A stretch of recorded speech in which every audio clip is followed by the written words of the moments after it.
It's June 14th, 2023. June 14th, 2023, about 9:30 a.m. Eastern Time. This is Dennis Sytsma. Looking at the video, and I could have sorted this out logically which way it faces, because I had removed it on the passenger side, and the driver's side has got the fill line, so I could have sorted this out logically, but I looked at the video to see what I said, and I want to say a few more things that I might have forgot to say otherwise, but let me get into this a little bit more now that I know which way to face it. So I'm going to start working and stop talking.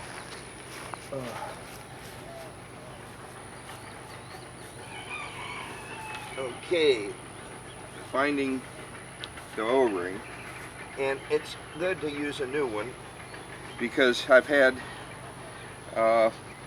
years ago my grandmother passed away in 1986, and she had willed to me a really nice family sedan car, but it had a bad gasket here. And in the garage, you could smell fumes all the time in the garage. And I got that sorted right away after I started working on that vehicle. But anyway, we're gonna put in the new sending unit, and it's got tabs on the left and the right. It has tabs that show me how it wants to go into the tank, which this is a perfect fit. Got a new cable. And as far as which way this tank goes, you gotta notice how this is shaped on that side.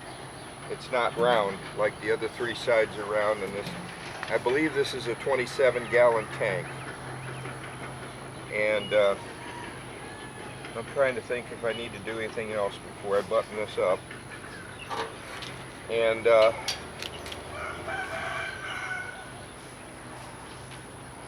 lot of times people have to do this on the side of the road because the van just stops running. On these General Motors vehicles, VIN W. This is a RPO L35 engine, which means it has central multi-port fuel injection, central CMFI. That's a lot to say, so a lot of people just call it CPI for central port injection, because the central port injection requires this high pressure pump that goes in the tank. It makes 62 psi, or up to, more than that. It's like 90, I think, is the max. And I had to take this off again to try to get the ring on it. I couldn't fit it. Being careful not to knock off these O-rings that are already on the pump from the factory. So it's nice they gave me new ones too, but now I remember what I wanted to do. I wanted to measure those O-rings because I'm going to locally fabricate a tester myself that goes, it's fiddly work, eh? I had the ring on there before. I don't know why I took it off, but anyway, it is what it is. So, alright, now that I got this in here, I put the lock ring until it seats nice and flat, and then I can gently turn it clockwise to get it to engage, and it kind of slips under here. You have to get all three sides at the same time. You may have to push down a little bit to get that to happen for you. And then you tap it gently, make sure it's started. Check everywhere it goes under to make sure it's engaging, and it has all three sides engaged, so good. I'm going to keep going with it. And then the last, it's a tightening at the end. There's like a bump in it. And you want it to be central in the gas tank. So you check for that and make sure it's all the way.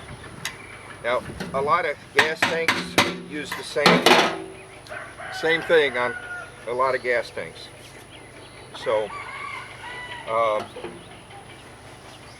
what I'm showing you here may apply to a lot of other motor vehicles, how they do their fuel tank. Like I say, some people actually cut a access plate that's big enough to do this without pulling the tank. And you could do that, I guess, but I kind of like to get the tank out and take a good look at it. And these strips that come loose that are glued in here that are supposed to be a cushion between the plastic and the tank. Well, I'm not going to glue those in. I should, but I'm not going to take the time because I got to get this back together. Okay.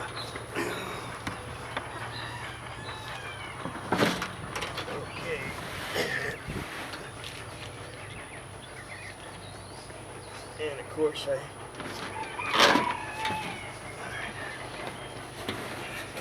Okay, let me talk a little bit more about the pump failures in a minute.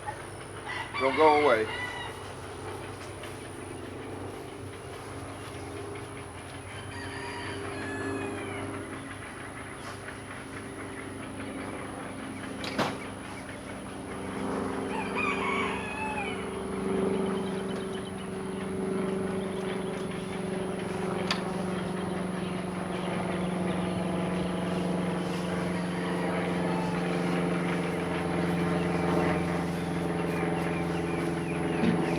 If you have no fuel pressure, completely none, zero, and you cannot hear the pump running, and I say with the pump running, you turn the key on and you listen carefully near the fuel tank. Of course, block the wheels and all that stuff, but you want to make sure that the pump's running, and you can usually hear it if you listen carefully. And you see how small this pump is. But if you tap with a rubber mallet on the tank, you can sometimes get a pump to start running, because as they wear, they've got brushes in there that if you give it a little tap, you can get the brushes to seat and the pump to start running. And once it runs, you've got fuel pressure again. You can drive home or to the shop. But you want to make sure that you put this rubber mallet in your go-to bag whenever you take a road trip, because these fail sometimes unpredictably. And I don't know why they fail, but these put up like 90 psi and they fail all the time on these General Motors VIN-W engines, the RPO L35 engine. So I'll call this job done, but I want to fabricate a way to check the fuel pressure right where the fuel filter goes. I want to fabricate that, so I need to measure this O-ring connection, and by my dead reckoning here, going on the fitting, I get about 10 millimeter on the inner diameter, and the outer diameter of the O-ring is going to be a little more. It'll be probably 12. Yeah, it's like a 1 millimeter difference between the inner and outer. It's like 10 and 12 millimeter on this connector. and it would be nice if I got it back on the right connectors, right? Okay, so this side I have, you got to make sure there's not an O-ring in the old one, because you can end up using 2 O-rings, and I did that on the Maxi, on the CPI. I made that mistake. And you want to orient your lines the same way as they were in the past.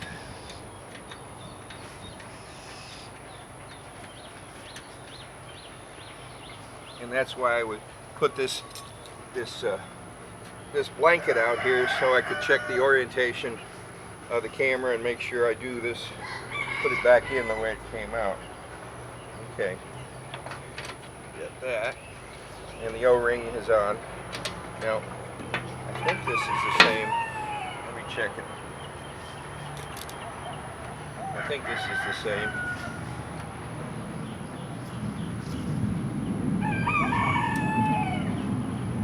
And we're near Homestead Air Force Base. It's a reserve base now, but okay, it's like 10 millimeter, 9.5, something like that. Good enough for now.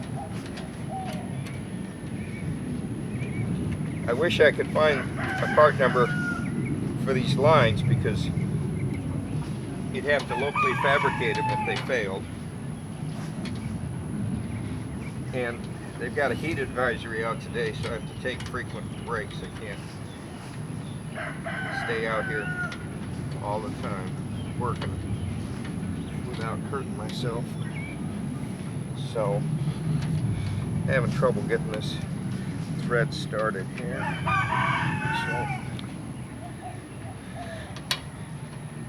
see what I can do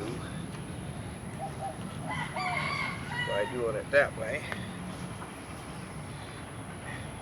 Alright, that seems to be good. Alright, now I go back to my flange type wrenches. I like these a lot, but you have to go with the 20 millimeter side first and hold that steady, and come on with your 16 millimeter side, and trying not to rotate this. I want it to keep pointing the same direction as how it came out. If I can, put less stress on the part.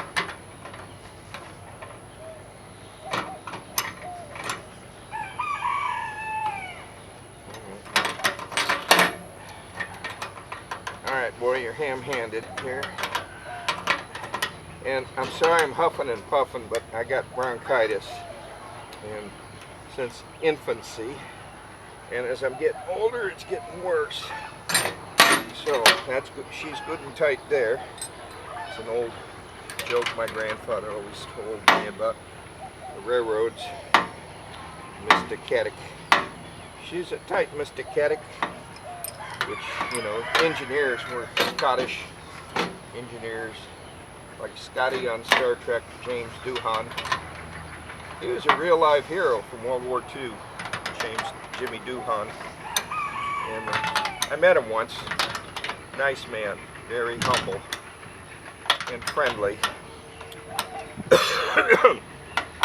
Sometimes you meet these famous people, or famous, well, for 5 minutes people, and they're not friendly. They let whatever they're doing go to their head. Alright, make sure those are good and tight, and that they had O-rings. And they do. Alright, and then the other 2 lines are going to be slip-on devils. They're going to be like this and like that.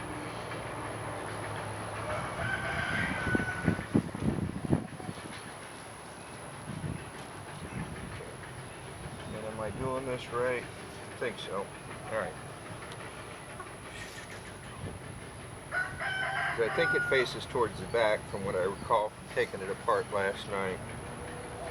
But times like this comes in handy. This clamp thing. I don't say I like these kind of clamps, but they're okay in some applications where you can get to them. Other applications, not a fan. Alright, well, it moved on me when I released it. So, the old plumber's pliers there. And that's good. And I'm wondering if I'm facing these the right way, because, oh well, I'll fix it later if I've got it faced the wrong way. We'll worry about it later.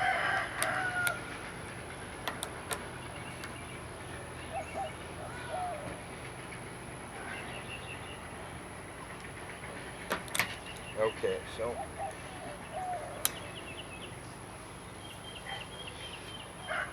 yeah, let's go to the back or towards the front. I'll have to look at the video again, see how it was oriented before I crawl it under the van, and I'll fix it, which is why I do these video logs. This is not a how-to. I'm not saying this is the only way to do it, this is the best way to do it. This is a video log, but stand by one.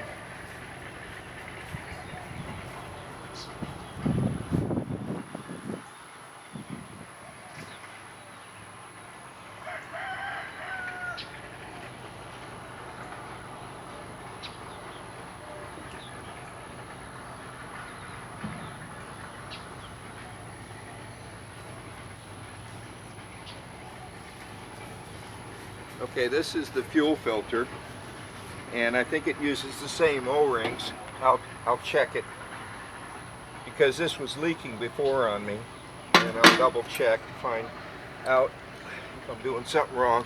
But this also takes the 20mm wrench on both sides, and I believe takes the same O-ring, and this was leaking no matter how tight I got, so I'm missing the O-rings on this. But replace this as often as you can, because you can't replace it too often, and you can wait too long and it causes a drop in fuel pressure if you wait that long.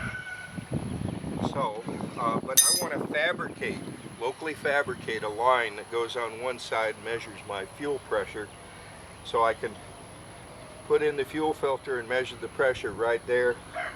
And there's a GM technical service bolt and a TSB where they tell you how to clean the maxi injector, and that requires a hose and a fitting, and they do it right at the fuel filter, and they force fuel injection cleaner through the system without taking the engine apart.